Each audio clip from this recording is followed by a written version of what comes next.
Hello there everyone and welcome to another episode of Mods for Monday. Just when I thought that I was finally making my way through the list of mods for me to try out, I got bored the other night and just decided to scroll through the Nexus mod page, and I have now just added another 2 pages of mods to the list. I must say some of them are really strange, but I thought what the hell, I'll just show them off anyway. But in this episode, I've got a mixture of armors, weapon types, overhauls, new enemies, and a lonely campsite. So let's not waste any time, and let's just get into this. For the first mod, let's just jump straight in with natural waterfalls. Water overhauls and water textures is something that I've looked at before, but I really did like the look of this one. So with this mod, it's going to redesign all of the exterior waterfalls into something that will make the environments a lot more immersive to us. Even better, this will not just be for the base game of Skyrim, it will also redesign all the waterfalls from the Dawnguard and the Dragonborn DLC. There is also an optional plugin for the Blackreach area too. You will also notice that there are all new models and textures for waterfalls and rapids.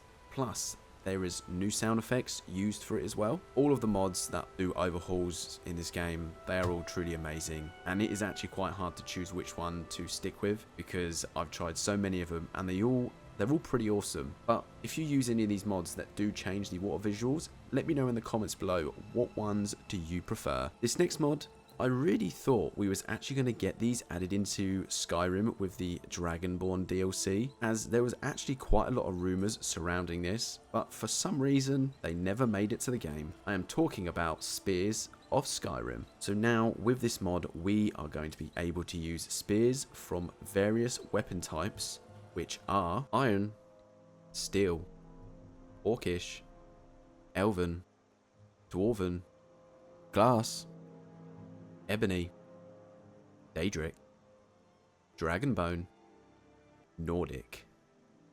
For some reason, it shows a picture of a Storrim version of a spear. I have no idea why, but I no longer can craft any form of Storrim items. Not too sure what's happened there, but there is meant to be a Storrim spear as well. You're going to find all of these under the Battle Axe category, and all of them are craftable at the forge straight away. With these weapons, we will be able to get some good reach on our enemies due to how long it is, and they're actually quite fast at attacking. Sadly, you don't actually use these spears as you normally would. You know, it's still swinging them instead of obviously stabbing and poking. I have tried to find an attack style specifically for using spears, but I've had no luck. So if anyone does know, please let me know down in the comments below where I can find this, if one like it exists. Moving on to mod number 3. I have HFs Tusks to show you. As you can tell, this is just a small overhaul of the Mammoth and Tusks, giving them new meshes and HD textures, making them more sharper and quite pleasing to look at. They're a really cool design. At least now that basket I have at my player home, all these tusks I've put inside actually does look a lot better when I walk past them. I have downloaded so many of these small detailed mods and they really do help bring everything together, especially when you're just randomly walking around and you're seeing all these like much better versions of like ingredients, silverware, books, even cobwebs and moss. They all come together so well. So I'm glad there are creators out there that are specifically honing in on these small details. Carrying on with mod number 4, let's look at the Mihel Monsters and Animals series with Frostlord.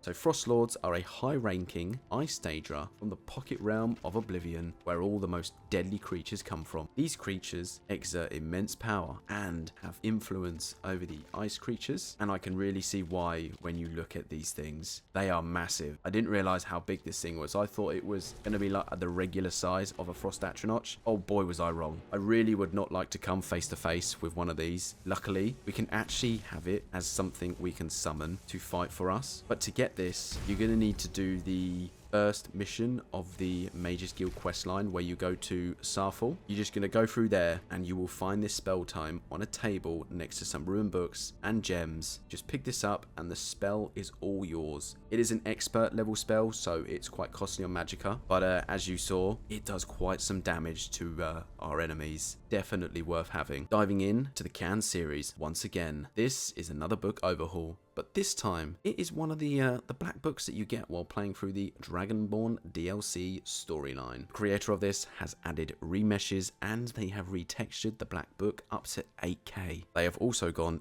even further and added some animated emissive light and particle lights that are coming off the book. This is definitely a massive improvement from the vanilla black books. If I'm honest, considering where these books have come from, I'm actually surprised that they don't look like this before, especially with the green glow. Once again, the creator has produced some amazing work with this mod. Let's add another small location to the game. This mod is called Camp Rorikstead, and as you probably can guess, this place is near the town of Rorikstead. Well, it's just to the south of it. This place has been classed as a survival shelter and campsite, as this does include a root cellar that has a sleeping area so we can sleep the cold winter nights away. There's also an outside sleeping area when it's nice and warm. You're also going to find crafting stations for us to improve on our weaponry. There's a few containers around that we can put some unused items in, and there's also an alchemy station and enchantment station for us to do all of our potions and making our weapons just a little bit more magical. It's a nice little thing to add to the game, especially when you're playing through like a survival mode and you're in the area and you need somewhere warm to stay or just somewhere safe to do some crafting needs. Plus, there isn't really anything around this area, so this is just giving the area a bit more life. Have you heard of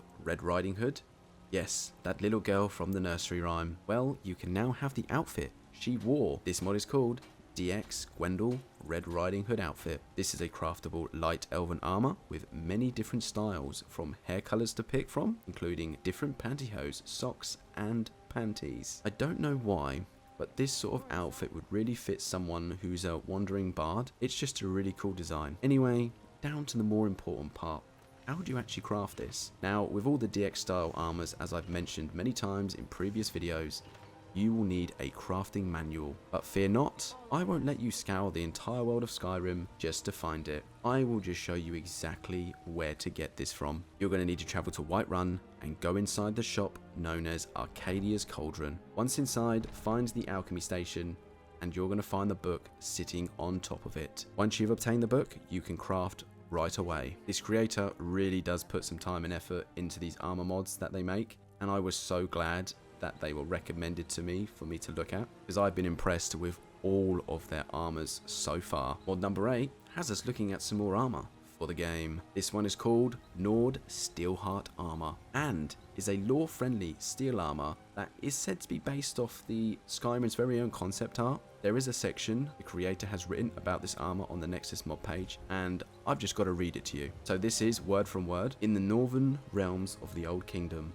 the Steelheart armor is a popular choice amongst the Nord adventurers and bandits. This popularity can mostly be attributed to its versatile design, offering a balance between protection and agility. This adaptability is essential for the Nords who navigate the treacherous terrains, their homeland, facing not only the bitter cold but also the formidable adversaries that roam their icy territories. Well, I'm sold on this armor, and I'll take 2 sets please. I must say, it's a pretty cool read. I really do love it when creators put a little bit of like lore behind their mod. So this armor you can craft straight away under the steelsmithing, as it's just sort of a different version of it, and it does say it's going to support both male and female and all the beast races as well. This sort of armor I would wear while playing through Skyrim, as I'm mainly jumping between like the banded iron armor and the steel armor. If I'm trying to be really immersive in the game, these are the sort of armors that I will wear. It really does add a really nice twist to the steel armor. I highly recommend checking it out. So this mod it's actually quite genius, especially when you're trying to be really immersive in Skyrim. This mod is called Simply Knock, and yeah, this will literally give us the ability to knock on locked doors of the houses of Skyrim. So if anyone is actually inside, they will answer the door to you. And if you're also very crafty with your speechcraft, you can persuade them to unlock the door and let you in. But even better, if you're already friendly with the person, they're just going to let you right in, which just saves the dialogue. So it really does pay to be nice to people in this game when you're actually using this mod. When you have that odd quest that actually requires you to break into someone's home,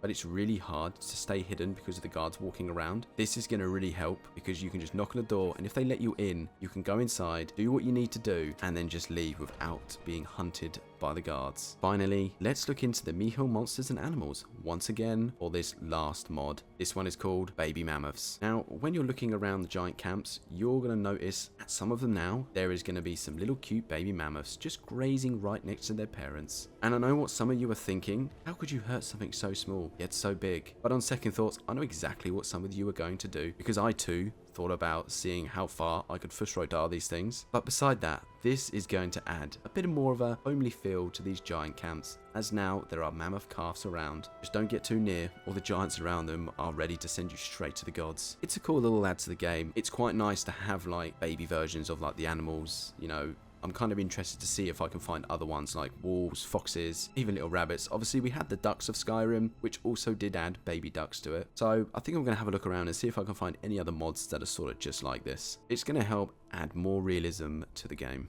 And that is it, the end of the video. I actually really do like this selection of mods. Some of them I do believe should have been in the vanilla Skyrim, but it's okay. Thanks to these amazing creators, with a quick, simple download, you can have some top quality mods that are going to give them to us anyway. Thank you as always for coming by. I really do appreciate every single one of you, and please do comment your favourite mod in the comments below. Anyway, if you like what you see, please leave a like, consider subscribing to the channel, and I will see you all next week for another episode of Mods for Monday.